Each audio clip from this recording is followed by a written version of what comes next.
Bonjour à tous et bienvenue sur Histodote.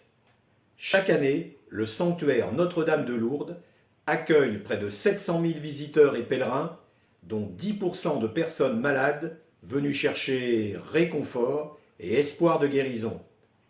Ce sanctuaire, connu du monde entier, est dédié à la Vierge Marie. Construit sur le lieu même des apparitions de la Sainte, faite à la jeune Bernadette Soubirous dans la seconde moitié du XIXe siècle.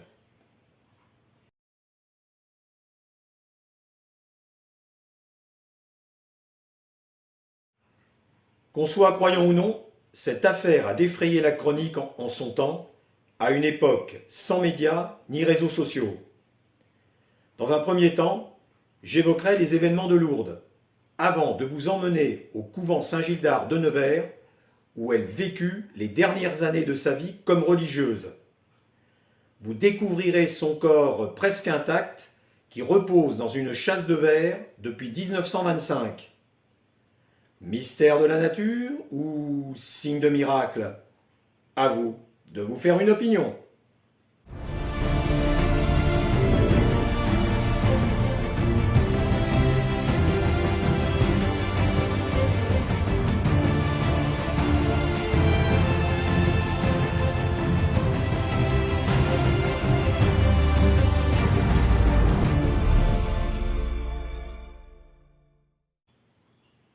Bernadette Soubirous naît le 7 janvier 1844 à Lourdes, dans les Hautes-Pyrénées. Elle est l'aînée d'une fratrie de 8 enfants, dont 4 mourront en bas âge. Le père, François Soubirous, est meunier et exploite avec sa femme Louise le moulin de Boly. Ce sont des gens pieux et généreux avec les autres. Mais les aléas de la vie vont s'enchaîner. Suite à un accident du travail, le père perd un œil. Sa générosité et le sens des affaires ne sont pas toujours compatibles, surtout dans le contexte de la révolution industrielle. Le moulin ne rapporte plus et, faute de pouvoir payer le loyer, la famille est expulsée en juin 1854.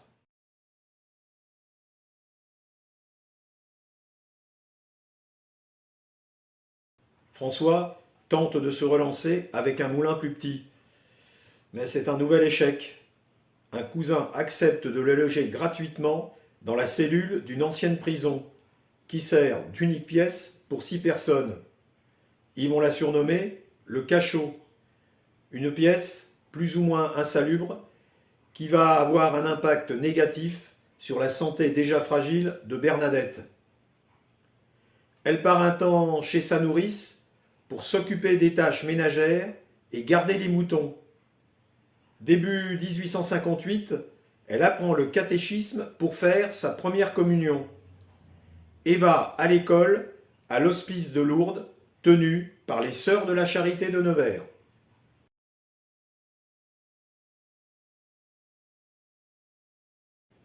Mais sa vie va basculer le 11 février 1858.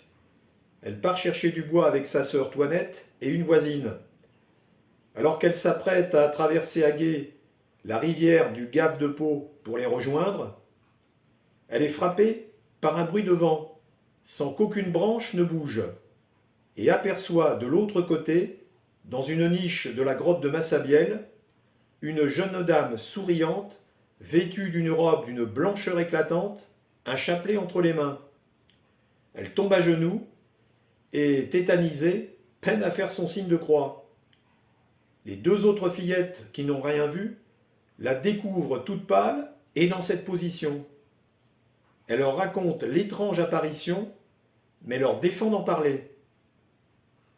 En rentrant à la maison, Toinette ne peut tenir sa langue et raconte tout à sa mère, qui s'en prend furieusement à Bernadette, pensant qu'elle a menti.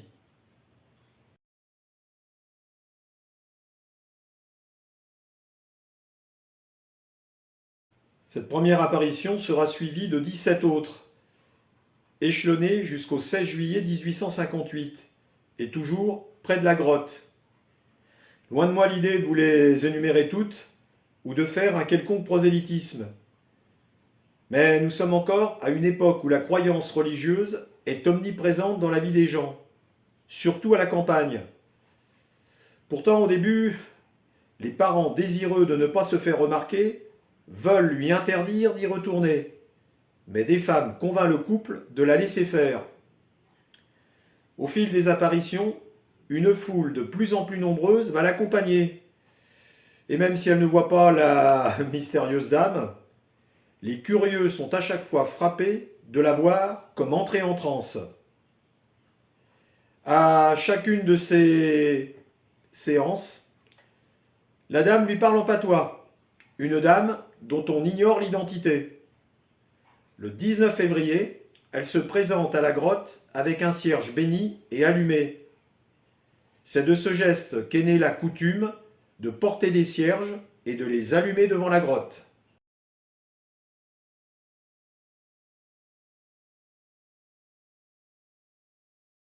Le 25 février, ces mêmes témoins la voient gratter la terre, boire l'eau boueuse qui sort du sol et manger de l'herbe.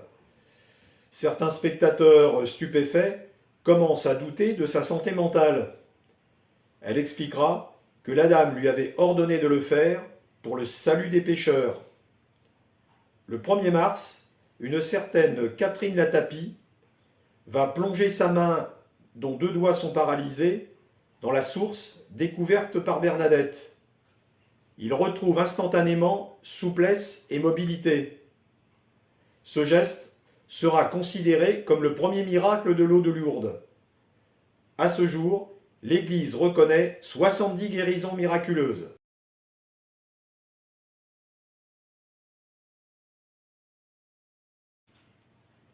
Le 2 mars, elle sert de nouveau d'intermédiaire pour dire aux prêtres de faire une procession et de construire une chapelle. Elle transmet le message à l'abbé Péramal, curé de Lourdes, qui, sceptique, exige de connaître le nom de la dame et d'avoir une preuve tangible. Faire fleurir en cette saison le rosier près de la grotte.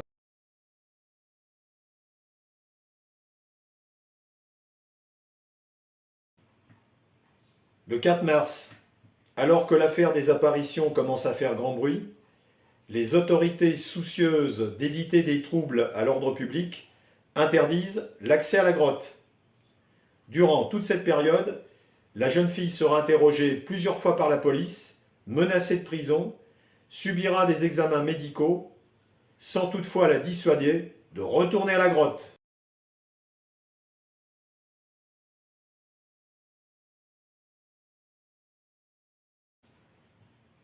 À défaut de rosier fleuri, c'est le 25 mars que la mystérieuse dame va enfin révéler son identité, avec ce message sibyllin: Je suis l'Immaculée Conception.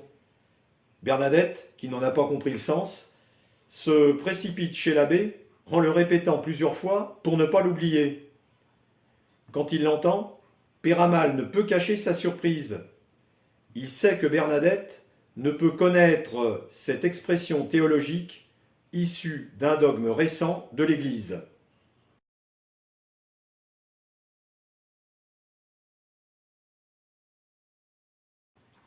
C'est le 7 avril qu'a lieu la dernière apparition marquante. Alors qu'elle prie, la flamme du cierge lui lèche la main. Mais elle ne ressent aucune douleur et aucune brûlure n'est constatée par le médecin. Dès la fin des apparitions en juillet, elle tente de retrouver une vie normale auprès de ses parents. Mais des milliers de gens désirent rencontrer celle qu'on appelle la voyante. Elle fait l'objet d'un culte de la personnalité qui tourne souvent à la foire d'Empoigne. Pour la protéger et contrôler ses visites, le maire et l'abbé Péramal décident de la faire admettre gratuitement à l'hospice de Lourdes, comme malade indigente, et continuer son éducation. Finalement, c'est en 1864 qu'elle décide de devenir religieuse et de rejoindre la maison mère des Sœurs de la Charité à Nevers.